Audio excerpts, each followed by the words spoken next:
Good day, folks. This is Greg Judy at Green Pastures Farm. Today we are with the sheep and the guard dogs. We got Duke and Atlas, and there's Cotton. He's checking out the shade. One thing I did want to point out, folks, I always try and share a little nugget on every video that I put out. Here's what I'm going to share with you all today. When it gets hot in the summertime and you've got yourself feeding dog feeder here with your sheep, the sheep cannot get in that, and the dogs climb through that hole. Don't park this thing out in full sunlight.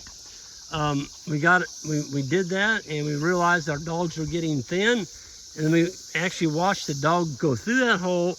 He tried to open up that door with his nose, because that's on it's on a pivot here, and when he did,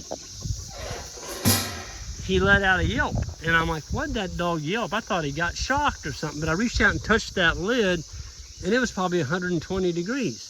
His nose got burned, and so the dogs were not eating just because our guard dog feeder was so hot. So if you don't have a tree, put a tarp over it. Put a tarp over your dog feeder to keep the sun off of it, and your dogs will eat that way. So we just put them in here this morning. There's still a ton of sheep feed in here. There's blackberry leaves. There's beggar's lice. There's that one. How you doing, Atlas? Yeah. There's multi-flora rose bushes. There's autumn olive over there. There's just tons of sheep feed in here.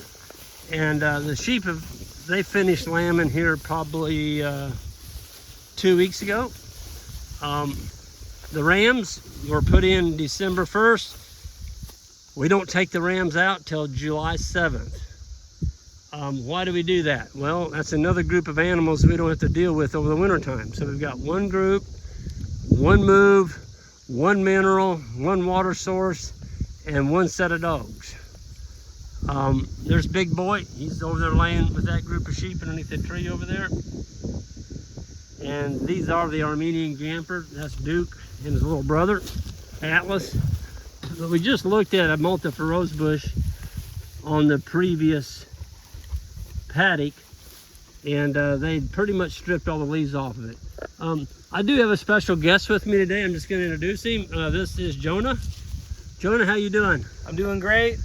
Tell us a little bit about your history and where you're from and what you're about. Well, I'm from Cape Breton, Nova Scotia. I grew up on a farm there my whole life. I moved away from the farm, moved to the city, and now I'm tired of it. I'm moving back, so I figured I'd come to see the best, come to see Greg Judy, stand in his beautiful Airbnb, have some nice lunch with him and Jan. He showed me around and picking up some good tips. So if you guys want to check me out, Nova Scotia grass-fed. I'm going to be starting my YouTube channel today. This is my first episode. It's going to be everything we just went through today. So Perfect.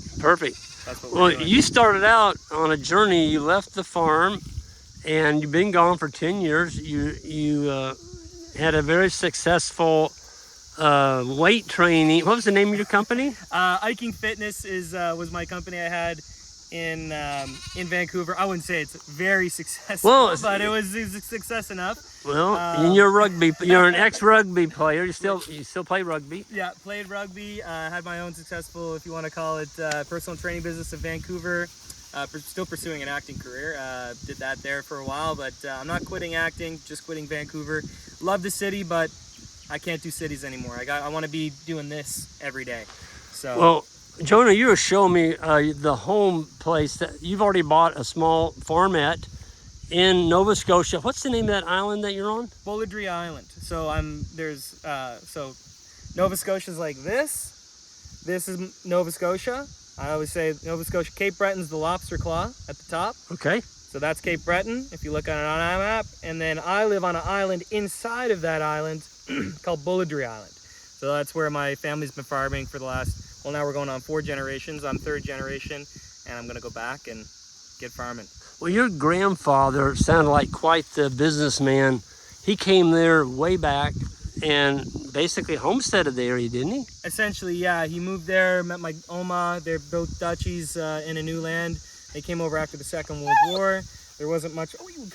I'm not giving enough attention. There wasn't much going on after the Second World War in Holland. It was all smashed up from the war. they both came over, they met, and started Iking Farms, and hilly acres, and had 10 children. They had my 2 hunts, and then they had basically 8 boys. So they had my Opa came up all 7s on the farm front for having children. So he had a kid every year, he had a child every year, and built a barn every year for 10 years. And they homesteaded it and bought up farms that were in the local area. And now, unfortunately, God rest their soul, they've passed away, but they've left us and a good parcel of land to farm any of his descendants. And I'm gonna go home and I'm gonna farm it. And that's the plan. Well, you know, you were going over the area on Google Maps during lunch, and you're looking at all these different little tracks that you've got, and I'm like, man, and they're all fairly close to each other. I think you've got a real opportunity there to do something special. I think so too, and my uncles and my dad and my cousins all have graciously said, oh, you can use this field, you can use that field. They're all pretty much interconnected, and they're welcoming me back with open arms, and hopefully the things that I do complement the farms that are already there. So my cousin has a vegetable farm, done very well. He's bought it off of my father and about maybe 17 years ago, and now my cousins are taking over the egg operation for my uncles. And I'm hoping that what I do, I'm not just going to be someone coming that they're going to be helping me out. I hope what I do helps them, and I can use the practices of amp grazing, rotational grazing, and regenerative agriculture to add some fertility to their soil, and give back to them, and bring out all these little compost machines that we're going to be putting on the land. My cousin asked me, hey, let me know if you're doing all these. I'm doing farm tours right now through the Midwest on my way home, and my cousin said, let me know if you see any good composting machines out there. We need something to do with all the hem manure. And I said, well, I think I'll have a couple. Hopefully I'll have 100 big ones and maybe 200 small ones. Maybe if I can get my herd built up to 100 cows and a couple hundred sheep, that'd be pretty good. Yes. Add some fertility to the soil. Well, you know, Jonah, you're starting at a good age. You've already traveled the world. You saw what's out there. What you have there waiting for you in Nova Scotia sounds very inviting to me, because you've got the biggest hurdle out of the way, and that's access to land.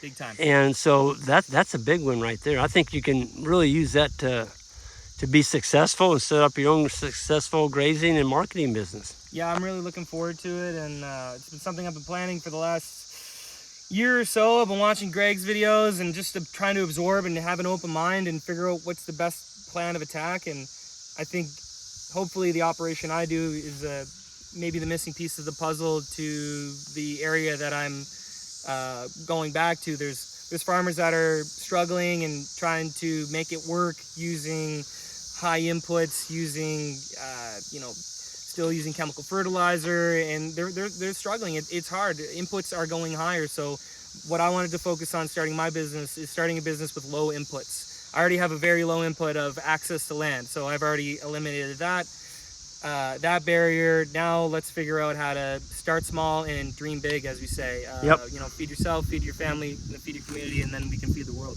There you go. There you go. Well, it's been awesome, Jonah, spending the morning and afternoon with you, and look forward to seeing you in the future even more. There's going to be a special, I don't want to break the ice right here, but there's a special announcement coming. Jan and I have an announcement to make, and looks like we may be coming to your part of the country. So I know, we'll get you out there, and we'll get you some lobsters. All right, looking forward to that. Jonah, how does people stay in touch with you and your progress? I mean, is there a social media that they can get to that I can put on the description of this video? Yeah, so I'm actually going to start my YouTube page today. This is the first farm I've gone to. I'm going to be touring farms as part of, we need to market this way of agriculture, and we need to market ourselves. So the way I'm going to do that is I'm going to go visit farms. I love farms. I love visiting farms. So you can look me up at Nova Scotia Grass Fed, and that is going to be my YouTube handle, and we're going to grow from there. So love it. Check it out. Love it. Folks, hit that. When you find his channel, this is a young guy just getting started. Please hit that subscribe button and support this young fellow on his journey. And I've spent some time with Jonah. He's got all the right tools. And I think he's going to be a very successful grazer someday. I'll say this. I remember the day when Jonah started his first YouTube channel on Green Pastures Farm. No pressure. No pressure. Yeah, no pressure. Now I gotta do it. That's right. That's right. Folks, y'all have a good one, and hit that subscribe button on the way out, and we'll see you next time. Thank you guys, and thank you, Greg.